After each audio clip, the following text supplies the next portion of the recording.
We began our medical interviews with Dr. Gaspar Garcia De Parades. Dr. Garcia De Parades was the head of the medical team assigned to care for the Shah in Panama. Panama was not the first choice destination for the Shah. Having burned all bridges with Mexico, the exiled king really had no other options. No one would take the fallen monarch. General Torrijos not only owed the U.S. for the newly signed Panama Canal Treaty, but he also wanted to make sure the fallout from the Shah's exile would not harm President Carter's bid for re-election. The Shah and his wife were content with their accommodations, but never really felt secure for their personal safety. This became evident in the secret negotiations for extradition and the Shah's sudden departure for Egypt. Of course, the reality of the extradition process was of foremost concern, even superseding the risk to the Shah's spleen, growing bigger and bigger inside his body like a ticking time bomb. My name is Gaspar Garcia De Parades. I'm a Panamanian. I'm a general surgeon, board certified in the USA. I graduated from Cornell University Medical College in 1957. I did my residency at the Harvard service at the Boston City Hospital. And at the time the Shah came to Panama, I was professor of surgery at the University of Panama and chief of surgery at Paitilla Medical Center. Doctor, could you please tell us how the Shah came to be under your care? In 1979, I don't remember the exact dates, we were informed by Dr. Carlos Garcia, who was the General Torrijos at that time.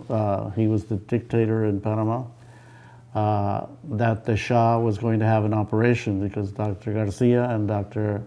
Adan Rios, had been taking care of the Shah, and his blood count was very low, and that he needed to have his spleen out because it was destroying his blood cells.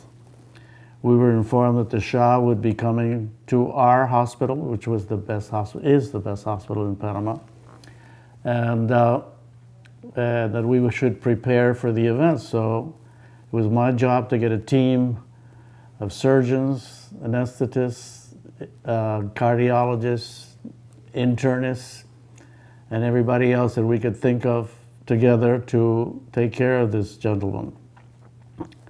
And that was really my job. We had prepared to do the surgery on a Sunday morning, very early, because for security reasons, we had received threats at the hospital because of the Shah. We had had students rioting in the streets, the Shah's presence in Panama. So we figured if we operated on a Sunday, schools would be closed, we wouldn't have student riots.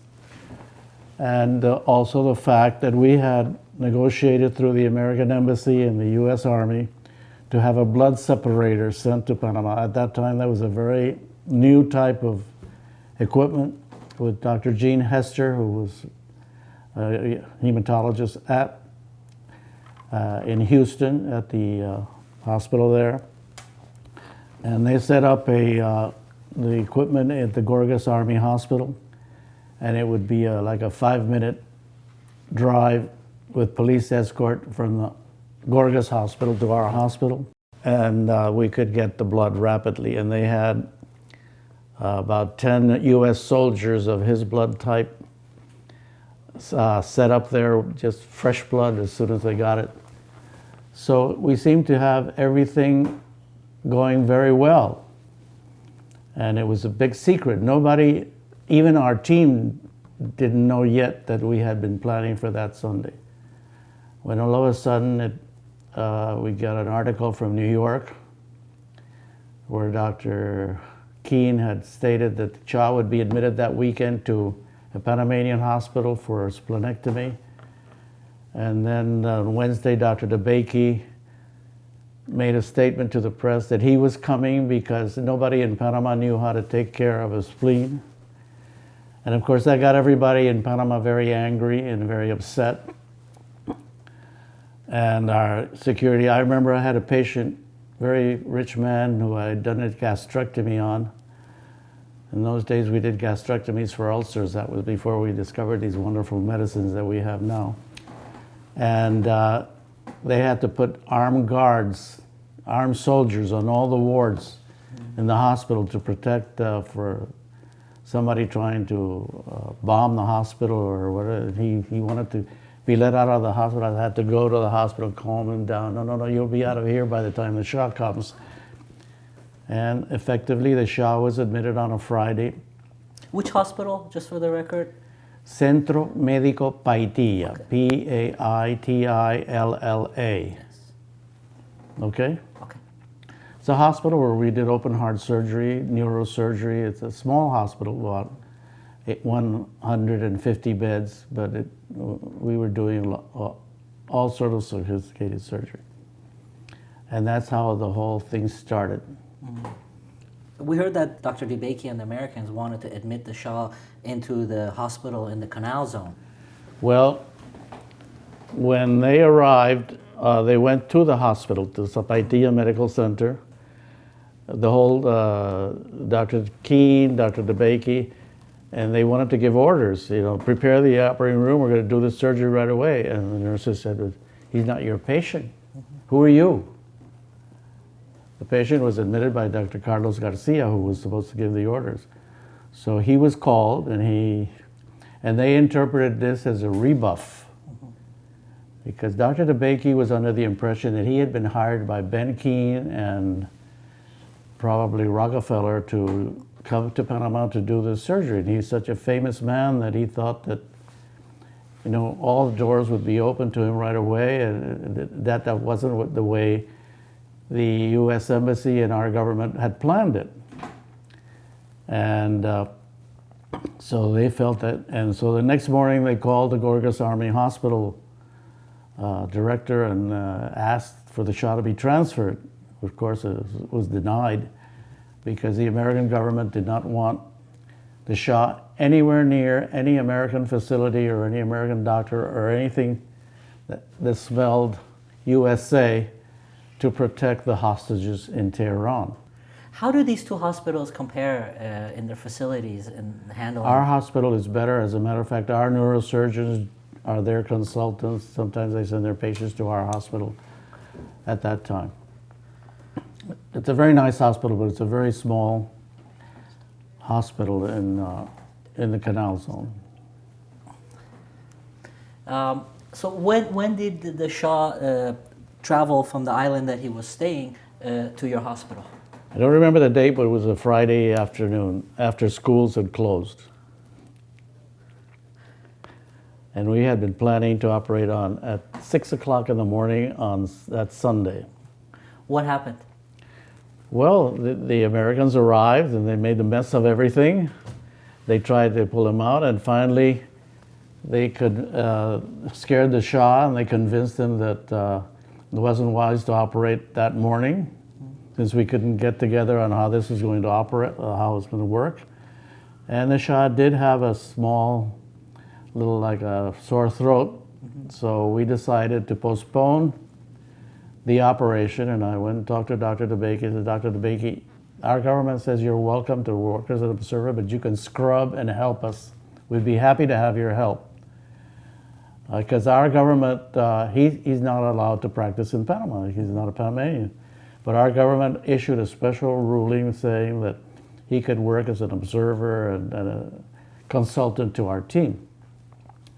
And we planned to do that on Palm Sunday of Easter week. Why? Because schools would be closed that week. We wouldn't have any student riots, any problems in the streets, or any, and for the safety of everybody. And that's how we ended up with the plan. But then the Iranian government decided they wanted to have an extradition, and that's how it all started. And I know for a fact that one of the General Torrijos' very, very important consultants and assistants went to Tehran And when I interviewed the Panamanian lawyer who had been a Supreme Court judge, What was his name? The Supreme Court judge? Vasquez, I think it's in my article, Yes. Vasquez, Juan Materno Vasquez.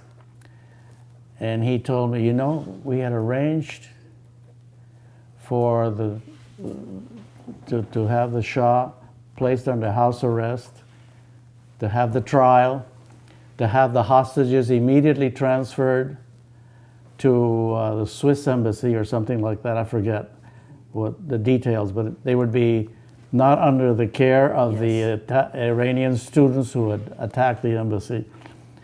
They were not, and once the trial was over, they would be released. That's what he told me, and I can't confirm that because that happened at levels that were White House and our government and everything else. So I don't. I know that because he told me. And but unfortunately, the Shah fled. He didn't want to go through the house arrest and the trial and everything else. Doctor, before we get a little further, I'd like to take you back a step to When Dr. DeBakey came from the United States. Yes. You were completely willing to cooperate with him and do the surgery along. We had told Dr. Keene that he was welcome to join our team. Mm-hmm. What happened was he got off the plane with his team. Mm-hmm. In other words, he wasn't joining our team, he was replacing our team. And this would have been not very pleasant to the American government because he would be operated on by Americans. At the same time, our government did not allow it. When was he notified and how was he notified? Dr. Who notified DeBakey, him? Yes. I have no idea, but Dr. DeBakey arrived in Panama under the impression that he was coming with his team to do the surgery. And at what point, you don't know what point, who notified him that he's not allowed to do this operation? I notified him. You I notified said, him. What was his reaction, doctor? He was surprised. Dr. Keene was furious. I said, Dr. Garcia De Parades, but Dr. DeBakey goes all over the world operating on people. And I told him, this is not Afghanistan, Mm-hmm. We have our rules and our regulations, and this is the way our government wants it. Now you had the doctors, the hospital, the surgery, everything ready to do that surgery. Did you ever bring up the fact that Dr. DeBakey was not a specialist in this plane? He does not have a lot of No, we cases? didn't bring it up because, Dr. DeBakey he was almost 90 years old by then, 80-something. He was very, very old. As a matter of fact, he brought a young Australian surgeon with him who we assumed was going to do the surgery, And I forget the doctor's name. Very, very good-looking guy. He looked very sharp and efficient. So this doesn't go through. Time is being wasted. What was the Shah's situation at this time when you were seeing him? What was the his... Shah was bewildered by this whole thing because he kept getting pulled by us from one direction, by Dr. Keene and DeBakey in another direction, and he was afraid that the Iranians would pay General Torrijos for us to kill him during the surgery. At least that's what Dr. Pernio told us. You're not going to kill him during the surgery. I said, of course not. I mean, he's our patient. And Dr. Torrijos had told us, General Torrijos had told us, if the Shah dies, you're all going to jail. So we weren't very pleased working under those situations. And who was his bodyguard at that time? Who was his special Colonel Giambini. Giambini. That was his name. Did Noriega ever come to protect him? Noriega was in charge of military intelligence, and he was very involved in everything. Okay. But the man who was in charge of Panama was Omar Torrijos. Who was making the decisions for the Shah? Was it his family? Was it his French doctors? Who was calling the shots? I don't know who was making the decisions, but basically he was at the mercy of the situation. Mm-hmm. And when we spoke to him and visited him while he was in the hospital, he was very nice and he sent us a very nice letter when he left. So that our relationship with him were not bad. But were you reporting directly to him or to his handlers? I'm sorry? Were you reporting directly to him? Were you communicating directly with the Shah? I mean, who was making the decisions? Who were you speaking to? Through Dr. Carlos Garcia and Dr. Keene would communicate. We had meetings of all the doctors with the Shah to explain to him what we were going to do and why we were postponing the surgery. But everything seemed to be arranged for Palm Sunday to have the surgery done and then have Holy Week so that we could get him out of the hospital before school started again and we had students in the streets. And our government was very concerned about the security and having disorders, because there were a lot of leftist students who were very anti-Shah and were very mad that he had been given refuge in Panama. He was given refuge in Panama because the Americans couldn't find any place to send him. And you remember that Carter and Torrijos signed the Canal Treaty. So General Torrijos felt he owed Carter a favor. And that was the favor that was done, was to accept the Shah in Panama. At the time where the extradition, the talk of the extradition came up, what was the government's position on that, the president's position on that? Panama? Yes. Well, Panama was going to follow the agreement that had been made with Tehran. Mm-hmm. They were going to accept the extradition, put the Shah under house arrest. He was going to stay in the island where he was, in a very beautiful house, and they would have this show trial. At the same time, your hostages would be released locally. They were not going to be leaving Iran, as far as I understood, until the Shah's trial was over. And the people from the White House came down, and who were the people from the White House, Doctor? Lloyd Cutler, who was a very famous, it's in my article, yes. Lloyd Cutler was a very famous lawyer for the Democrats. He was a lawyer for the White House. He talked to the Shah. And Hamilton Jordan, who was the chief of staff of the White House. And a doctor whose name is in my article, who was the chief surgeon at the military hospital in Washington. I forget, what's the name of the hospital, Roger? Walter Reed. Walter Reed. And we took him to the hospital and showed him around and showed him, and he said, this hospital is perfectly capable of doing this surgery. And he informed that to the Shah too, but, and to the American government, because Keene was saying that this hospital wasn't capable and that he should be sent back to the States. I'm sure that must have been an affront to you and the medical establishment in Panama. It almost broke up my team. So I'm not going to participate. I said, oh, please, please, please, please, look, this is a very difficult situation, and we'll get it straightened out eventually. So the date for the surgery was set. What stopped it? Well, what stopped it was Ben Keene and all the stuff that happened, the pulling on, everybody pulling on his arm or his leg. He's my patient, no, he's our patient. And it was decided it was not a good time to do the surgery. And he did have a little sore throat, but that wasn't the real reason. The real reason was that after all that had happened, nobody was very eager to go ahead with this procedure under those circumstances.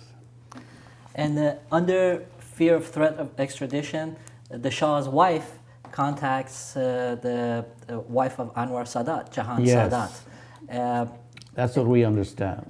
That's what our military intelligence was listening to all her conversations and everything, so that we knew through Carlos Garcia exactly what was going on. So once you knew they were leaving the country, Did you make another attempt to talk to the Shah to convince him to stay there and do that? No, because it was obvious that the medical aspect of the problem was secondary. The important thing was the political situation of the extradition and the trial and the house arrest. You mentioned that the President Trujillo at the time, he wanted to extradite the Shah. He was in favor of that. What stopped this from happening? How did the Shah manage Because to the leave Shah country? left Panama. Just on his own without Yes, notifying the you? Shah left Panama on a CIA airplane, big airplane, on a Sunday, and on a Monday. On the Saturday, the two lawyers from the Iranian government arrived in Panama. They were going to place in our courts the file for extradition on the Monday, and he left on a Sunday, the day before, And he went to Egypt. and he went to Egypt. And Dr. DeBakey went there and he And performed Dr. the DeBakey surgery. went to Egypt too. Thank God he was operated on How did by you feel about DeBakey in that? Egypt and not by DeBakey in Panama, because we would have gotten all the stuff that he said about the Egyptians who took care of him. He said that, well, the conditions in that hospital were not very, they were unsanitary, and the Egyptian doctors who were taking care of him didn't know what they were doing. And, you know, we would have gotten the same thing if things had gone wrong, which they did in Egypt. Speaking about the things going wrong, doctor, are you aware of the circumstances with the surgery that was performed in Egypt? I'm not aware of, except what I've read in the press. And we were told by the American Army doctors, because they sent the spleen to Walter Reed, that there was a piece of spleen in the specimen. Pancreas. Now, what? The pancreas. Pancreas, Yes. yeah. And so that I don't know how much that contributed to all that happened, but we know that he did get a subphrenic abscess, and he bled, and he died. And in your expert opinion, doing that surgery, was a drain needed? Oh, definitely. I would have put a drain in, because there was a hole that we're leaving. The spleen was about that big. It was really one of the biggest spleens I've ever seen, and we have big spleens in Panama. So why do you think these two mistakes happened? Do you think it's just a chance that happened? I or have was it no because idea. Lack of experience?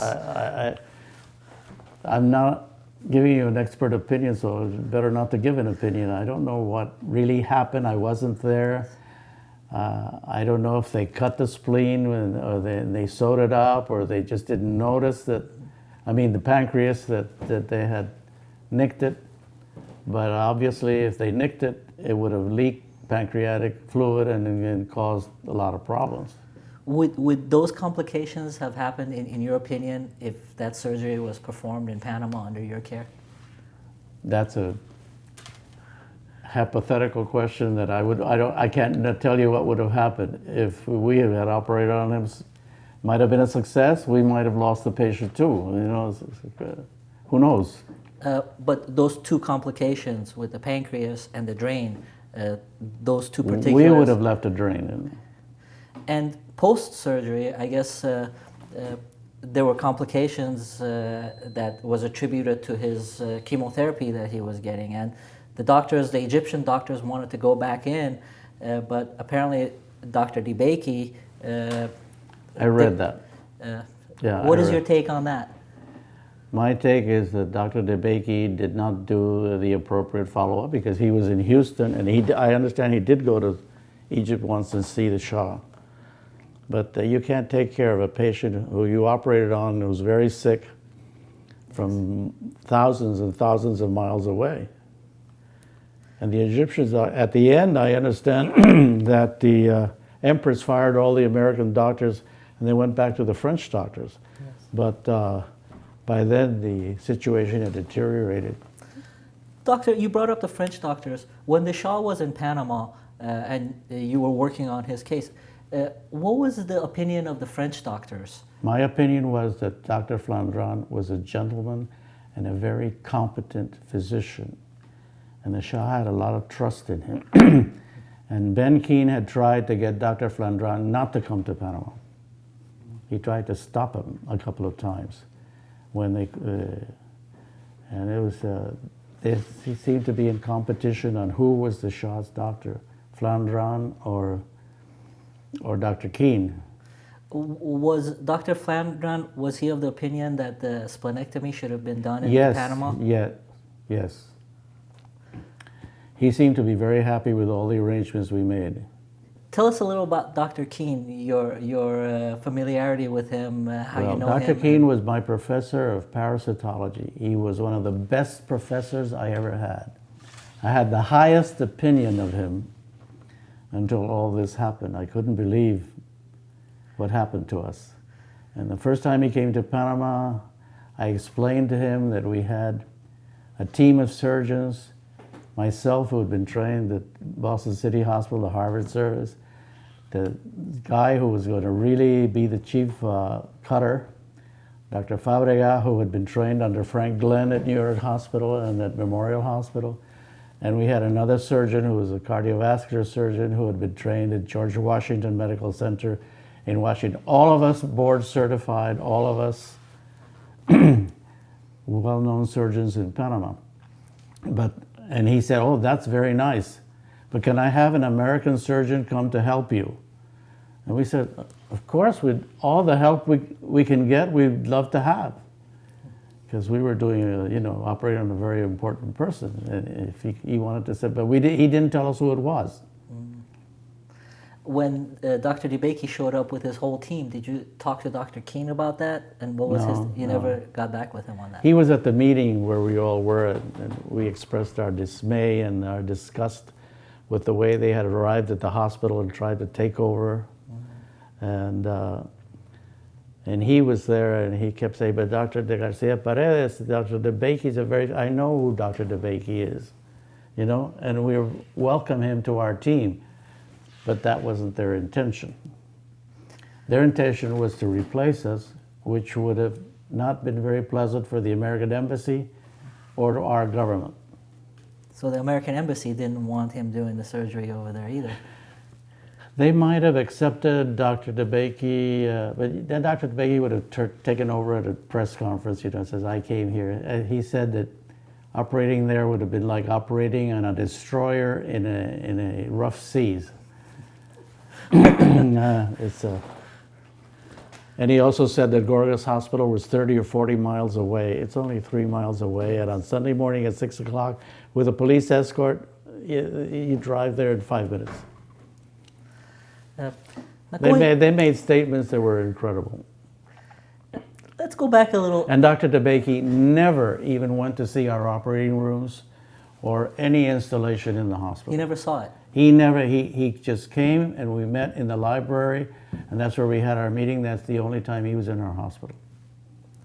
So he wasn't, how can he say all these things? He never even walked in to see our recovery rooms or anything. It's interesting. Talk about Dr. Cervantes.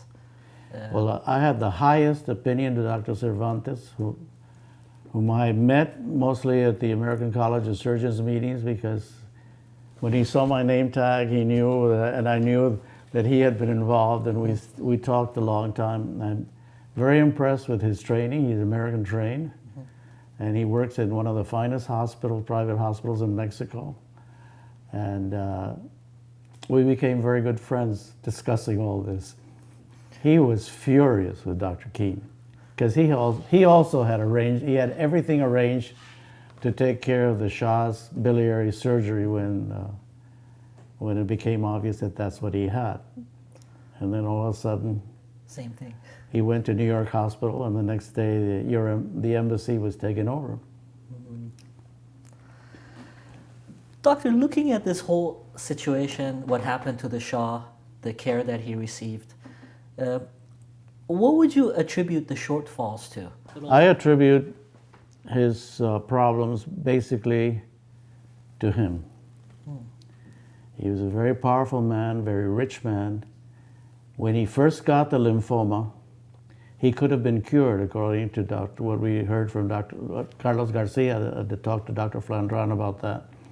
If he had accepted this chemotherapy, very strong chemotherapy, but he refused. because it would have been, his hair would have fallen out.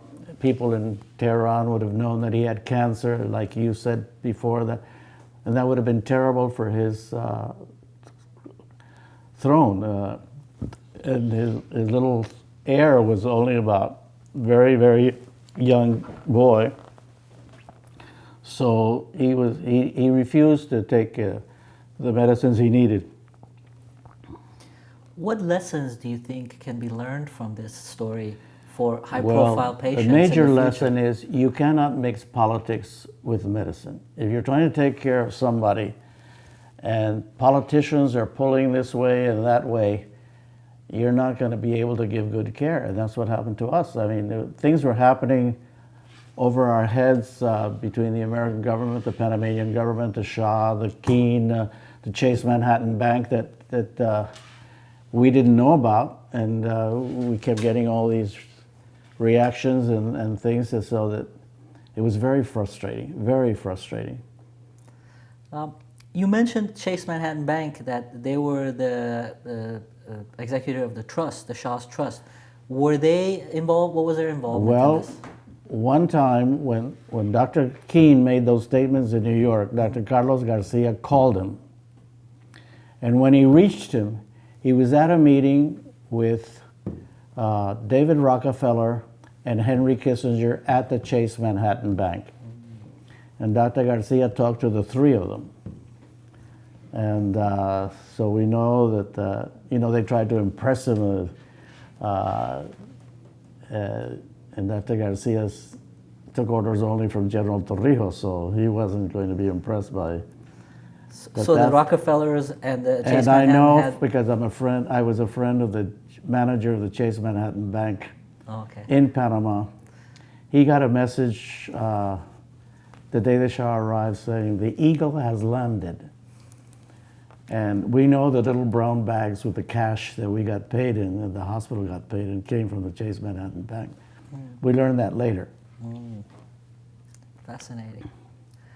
Do you think that the Shah would have survived his illness had he received the care he should have gotten? Well, if his major problem at that time was hypersplenism. I mean, it was the spleen was destroying his blood cells. So if we could have taken out his spleen successfully, I think he would have lived quite a few years longer. When the Shah was in New York, they knew that the spleen was enlarged and it needed to be removed. The doctors at that time chose not to do those two operations. One was selective and one wasn't. Well, do you agree with that? You have to remember that they were operating on the biliary system, so they made an incision, probably on the right side, right subcostal, and the spleen is on the left. So it would have meant another incision, probably another operation. And I understand that it was discussed at the time. I think Dr. Torbjörnsson told us that, and the medical people said, no, just do this, don't get involved with the other. It might complicate things. Do you think that same decision would have been made if the Shah wasn't such a high-profile patient? I mean, the fear of doing those two surgeries? I don't know how the New York hospital works. They get a lot of high-profile patients at New York Hospital, so it's normal course of operation. It's more normal than for us to get a patient like this. But the fact of choosing not to work on the spleen at that time, you concur with that? With all the risks involved, you would have postponed that as well? The surgery went well, but then they found that they had left a stone, and they called Dr. Burheen from Vancouver to remove it, which he did successfully. At that time, they had to go through the T-tube, not like now where you go through an endoscopy and take out all the stones. And everything now is easier than it was at that time. Doctor, do you have any thoughts or anything you want to share with us about this story, something you've had with you for all these years? Well, it's just that it's sad that a person with so much power, so much money, couldn't get the care that he needed because of his political needs and the political situation of the American government and the Iranian government and everybody else involved. It just made it impossible. You mentioned when the Shah came to Panama, you saw him. What was your first impression? I don't think he was a happy man. As a matter of fact, I told you one day he was reading and he was very depressed because of what the papers were saying about him and what the people in Tehran were saying about him. And I remember he made this statement, "I did so much for my people. Why are they so ungrateful?" Well, there are opinions and opinions about whether he was a good ruler or not a good ruler, but... Did you feel that his health was not top priority for him at that time with everything else that was going around? Well, it was a priority since he accepted coming into the hospital for the surgery. And then he went to Egypt and had the surgery, so it was a priority. He knew that he could not continue to live with the spleen he had. The Shah's family, his wife, his sister, what was their role in this? Well, the Shah's wife was very unhappy in Panama. As a matter of fact, in 1995-96, I was ambassador of Panama to France. And I met a very good friend, Faradiva. And when she found out I was from Panama, I didn't tell her I was involved in the Shah's care. But she was telling me how the Empress had been so unhappy in Panama, and she was. She used to spend all day on the phone calling friends in Paris and London, because all her friends were in Europe, and there she was all by herself with the Shah and his dogs and Jambini and Dr. Pernio and a little island, a nice house and all that, but they couldn't leave. And they didn't even come to the city to shop or anything like that. They just stayed in the island. After a while, that could get pretty lonely for a person who'd lived the life that she had lived. Was she involved in the decision-making, the medical decisions? I have no idea. You didn't communicate with them at all? And I have no idea if the Shah ever made a decision himself. Huh. He took Dr. Keen's word for most of the things. And I think he trusted Dr. Keen very much. Even more than Dr. Flandrin, until the end when he got rid of the Americans and called back the French. What would you like to say on record with respect to the care he received or would have received in Panama while he was there? What would you like to put on record? Well, we think he got good medical care from Dr. Rios while he was there. And we did all we could, but we were not allowed to finish our job. If there's a lesson to be learned from all this, what is it? Well, the lesson is that you have to follow medical advice and the best medical treatment. And if you get political considerations mixed up in all this, you're not going to be successful, you know? If he had followed the rules and taken the chemotherapy in Paris when he first got sick, he might have survived. If he had had the surgery in Mexico, I think it would have been successful because Jorge Cervantes is a very, very competent surgeon. And your embassy would not have been taken over. And we wouldn't be having Iranian-US problems in 2012. And if we had been allowed to operate on him, maybe our results would have been better than DeBakey's. Who knows? You mentioned that this spleen had a big impact on history. Oh, definitely. It's interesting for me to put myself in the Shah's shoes. Here's a doctor, Dr. Flandrin, that he's been trusting for many years, and all of a sudden he turns off well, you got to remember that Dr. Keen was hired by David Rockefeller and Henry Kissinger. So these were two people the Shah trusted. And Dr. Keen is I think he's dead now, but he was a very impressive personality. He was very forceful, and when you saw him, you knew he knew what he was doing. But then Dr. Keen is a parasitologist. He wasn't really a hematologist or an oncologist.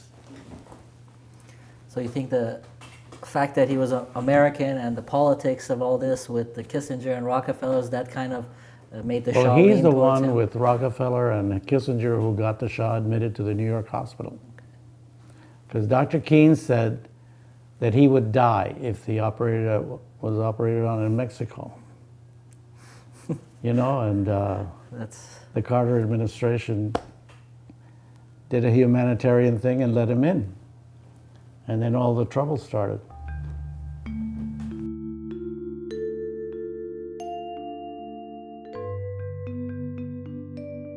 There was plenty of time to perform the splenectomy in Panama, but the countless delays and the stress of dealing with political exile made the Shah grow weaker and sicker by the day.